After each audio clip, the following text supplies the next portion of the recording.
سلااوتانێ بێتوەم کاتتان باش بینەرانی خۆشەویستی تەلەڤیزیۆنی کۆمەڵا لەگەڵتانین بۆ پێشکەشکردنی هەواڵەکانی سەر لە بەیانی ڕۆژی چوارشەممە. سەرەتا سەردێری گرنگترین هەواڵەکان.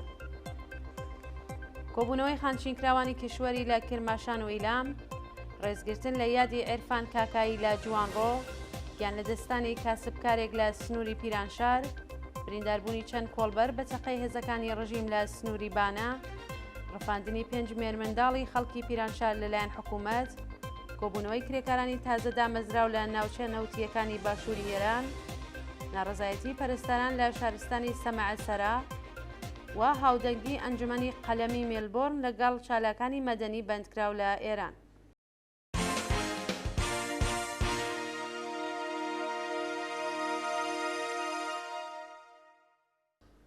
درێژەی هەواڵەکان.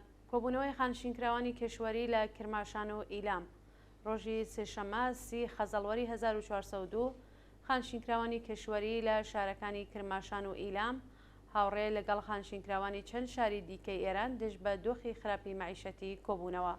بە پێی راپۆرتەکان خانشینکراوانی کشوەری لە شارەکانی کرماشان، ئیلام، ئەهواز، تاران و مەمەسەنی بە پێی ڕەواڵی هەر سێشەمە دژ بە دۆخی خراپی مەعیشەتی ناڕەزایەتیان دەربڕیوە.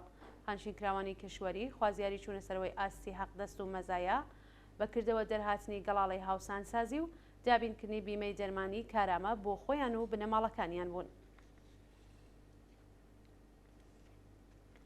ڕێزگرتن لە یادی عێرفان کاکایی لە جوانڕۆ ڕۆژی سێشەممە 30 مانگی خەزەڵوەر و هاوکار لەگەڵ ساڵڕۆژی گیانبەخکردنی عێرفان کاکایی لای گیانبەخکردوانی شۆڕشی ژینە بنەماڵەی ئەو هەمیشە زیندووە مەراسمێکیان بۆ ڕێزگردن لە یادی بەڕێوەبرد. بە پێی راپۆرتەکان بنەماڵە و دۆستانی عێرفان کاکایی شوێنی گیانبەخکردنی ئەو شۆڕژگێڕەیان گوڵباران کرد و دوواجار لەسەر مەزارەکەی کۆبوونەتەوە. بەشداربوانی ئەو مەراسمە وێڕای ڕێزگرتن لە یادی تەواوی گیانبەخکردوانی شۆڕشی ژینە بەڵێنیاندا درێژە دەری ڕێگای پڕ شانازیان بن. گیان لە دەستانی کاسبکارێک لە سنووری پیرانشار ڕۆژی دووشەممە 29 خەزەڵوەری 1402 کاسبکارێکی خەڵکی پیرانشار بە ناوی ڕەحمان معروفی بەهۆی سەرمابردوویەوە لە سنووری ئەو شارە گیانی لەدەستا. بە پێی راپۆرتی سەرچاوە خۆجەیەکان کۆمەڵێک کاسبکار شەوی دووشەممە لە بەرزاییەکانی چیای قەندیل لە نێو بەفر و بەستەڵەک گیریان خواردووە و کاسبکارێکی خەڵکی گوندی گەزگەسەکی سەر بە پیرانشار بە ناوی ڕەحمان معروفی بەهۆی سەرمابردوویەوە گیانی لەدەستاوە. برینداربوونی چەند کۆڵبەر بە تەقەی هێزەکانی ڕژیم لە سنووری بانە. بەرە بەیانی ڕۆژی سێشەممە 30 خەزەڵوەر چەند کۆڵبەر بە تەقەی ڕاستەوخۆی هێزەکانی هەنگی مەرزی لە سنووری بانە برینداربوون.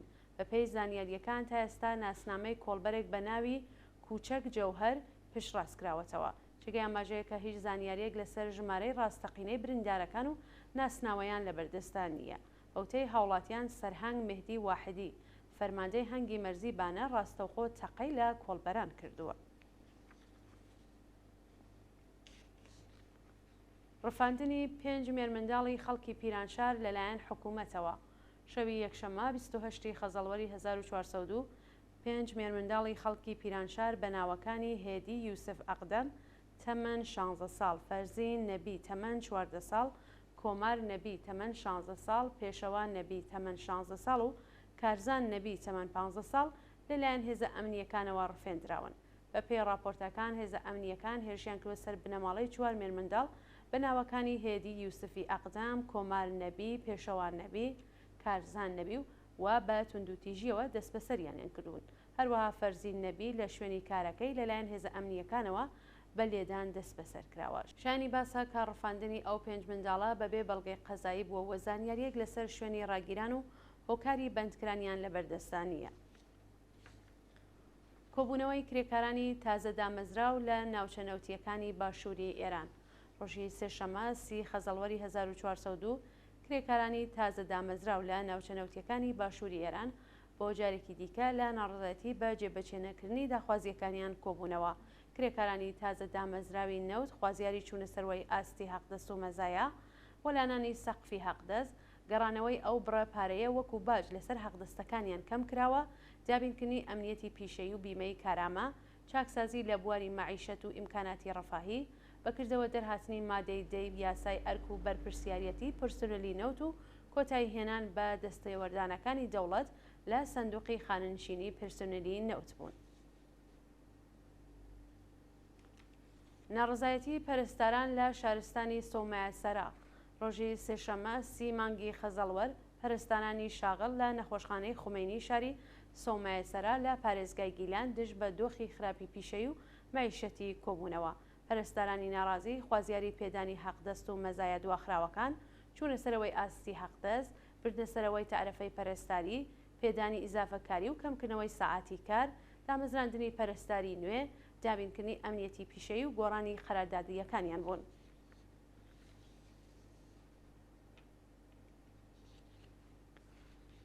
ڕووخاندنی ماڵی هاوڵاتیانی بەلوچ لە زاهیدان.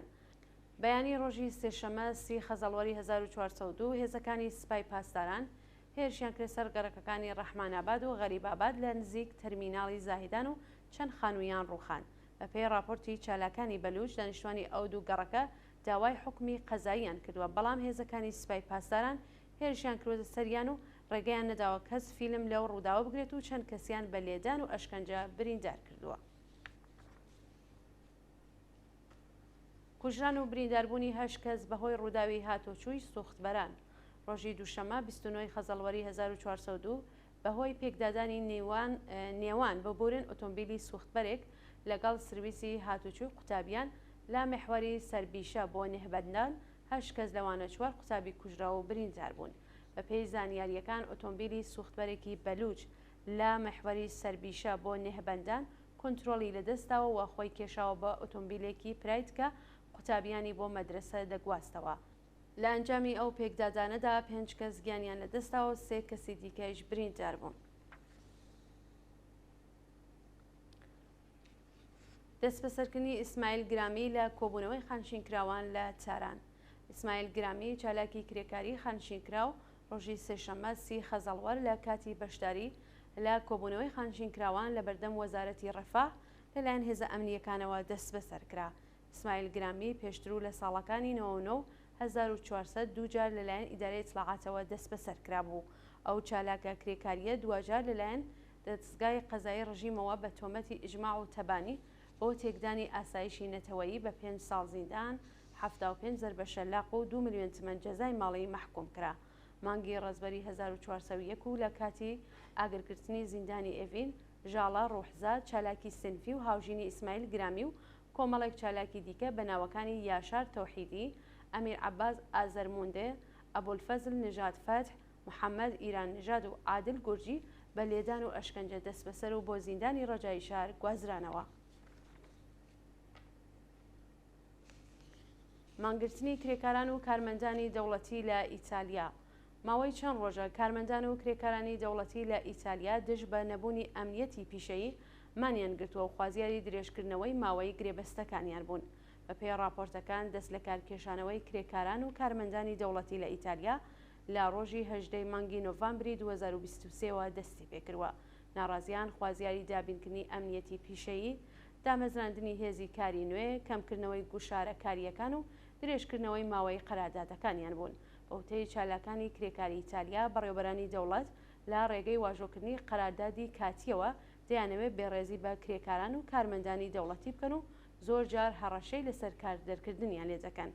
کرێکاران و کارمەندانی بەشی دەوڵەتی ئیتالیا لە نێو وڵاتانی یەکێتی ئوروپا کەمترین ئیزافە حەقدەستیان بووە و بەهای حەقدەستەکانیان لە ئاز هەڵاوسانی 2 ساڵی ڕابردوو لە سەدا 7 کەمی کردووە. هەروەها وێڕای کەمبوونی هێزیکە لە بەشەکانی پەرستاری و معلمی دەوڵەت قەراردادەکانیان ناکات بە هەمیشەی. دوا هەواڵ هاودەنگی ئەنجومەنی قەڵەمی مێلبۆرن لەگەڵ چالاکانی مەدەنی بەندکراو لە ئێران. لە ڕێوڕسمی ڕۆژی جیهانی نووسەرانی زیندانی کراودا ئەنجومەنی قەڵەمی مێلبۆرن لە ئوسترالیا پشتیوانی لە چالاکیە فەرهەنگی و ئەدەبیەکانی ئەشکان فەهیم و ڕەزا ئەندیشە لە بواری زمان و کولتوری کوردی کرد. جێگەی ئاماژەیە کە ئەنجومەنی قەڵەمی مێلبۆرن کورسێکی بەتاڵی پێشکەش بە نووسەر و چالاکی کورد ئەشکان فەهیم کرد. لام ڕێوڕسمەدا وێڕای شەرمەزارکردنی هێرشی هێزە ئەمنیەکانی ڕژیم بۆ سەر ماڵی ئەو دوو نووسەرە جەخت لەسەر پرسی سەرکوت و پەراوێزخستنی زمانە غێرە فارسیەکان کراوە. ڕۆژی 15 نۆڤەمبر وەکو ڕۆژی جیهانی نووسەر و ڕۆژنامەوانی زیندانی لەلایەن ئەنجومەنی جیهانی قەڵەمەوە بە مەبەستی ئاگایی بەخشین سەبارەت بە سانسۆر، ئازار و ئەشکەنجەی نووسەران و ڕۆژنامەوان لە جیهاندا ناودێرکراوە. ئەشکان فەهیم، ڕەزا ئەندیشە، ڕۆژگار ڕەحیمیان و محەممەد مەریوانی ڕۆژی 24 خەرمانانی ئەمساڵ دوای هێرشی هێزەکانی ئیسلاحاتی سوپا لە شاری مەهاباد دەست بەسەر و دوای لێپرسینەوە لە زیندانی ورمێ بۆ زیندانی مەهاباد گوازرانەوە. خۆشەویستان، هەواڵەکانتان پێشکەشکرا هەر شاد.